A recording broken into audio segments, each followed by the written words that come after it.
வைத்தீஸ்வரன் கோவிலில் அனைத்து ரயில்களும் நின்று செல்ல தவறினால் போராட்டத்தில் ஈடுபடுவோம் என்று வர்த்தகர்கள் பொதுமக்கள் எச்சரிக்கை விடுத்துள்ளனர்.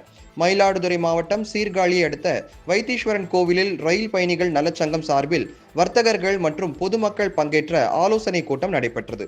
இந்த கூட்டத்தில் எடுக்கப்பட்ட முடிவுகள் குறித்து பேசிய சங்க நிர்வாகிகள், நவகிரக தலங்களில் செவ்வாய்க்குரிய தலமாக விளங்கும் வைத்தீஸ்வரன் கோவிலுக்கு நாள்தோறும் ஏராளமான பக்தர்கள் வருகை தருகின்றனர் எனவும், அதேபோல் நாடி ஜோதிடம் பார்க்க இந்தியாவின் பல்வேறு பகுதிகளில் இருந்து மக்கள் வைத்தீஸ்வரன் கோவிலுக்கு வருகின்றனர் எனவும் தெரிவித்தனர். எனவே வைத்தீஸ்வரன் கோவிலில் அனைத்து ரயில்களும் நின்று செல்ல வேண்டும் என பலமுறை கோரிக்கை விடுத்தும் தெற்கு ரயில்வே செவிசாய்க்கவில்லை என்பதை சுட்டிக்காட்டிய நிர்வாகிகள், வைத்தீஸ்வரன் கோவிலில் அனைத்து ரயில்களும் நின்று செல்ல வேண்டும் என்ற கோரிக்கையை மீண்டும் தெற்கு ரயில்வே கோட்ட மேலாளரை நேரில் சந்தித்து வலியுறுத்துவது என்று கூட்டத்தில் முடிவு செய்யப்பட்டதாக தெரிவித்தனர்.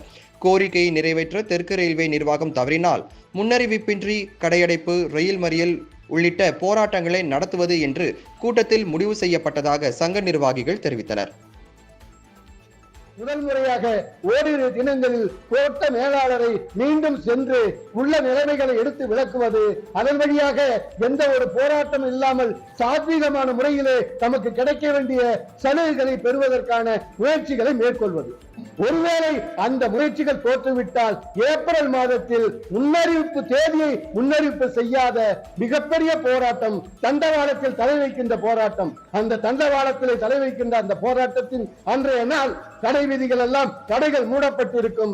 ஆட்டோ ரிக்ஷா ஓடாது, வேன் ஓடாது, முடிநிறுத்தும் தொழிலாளர்கள் கூட தத்தமது தொழிலை நிறுத்திக் கொள்வார்கள். அந்த வகையிலே அந்த போராட்டத்தை ஏப்ரல் மாதத்திலே ஒரு அதிகமான விழா இல்லாத ஒரு தேதியை நாங்கள் தேர்வு செய்து அரசுக்கு தெரிவிக்காமல், நாங்கள் திட்டமிட்டு முன்னறிவிப்பு இல்லாமல் மிகப்பெரிய ஒரு போராட்டத்தை ஒட்டுமொத்த மக்களையும், அனைத்து மதங்களும், அனைத்து ஜாதிகளையும் ஒதுக்கி, மதங்களை ஒதுக்கி, மனிதர்களாக இங்கு உள்ள மக்களை காக்க, வாழ்வாதாரத்தை மீட்டெடுக்க மிகப்பெரிய போராட்டத்தை நடத்துவதென இந்த கூட்டம் தீர்மானித்திருக்கிறது.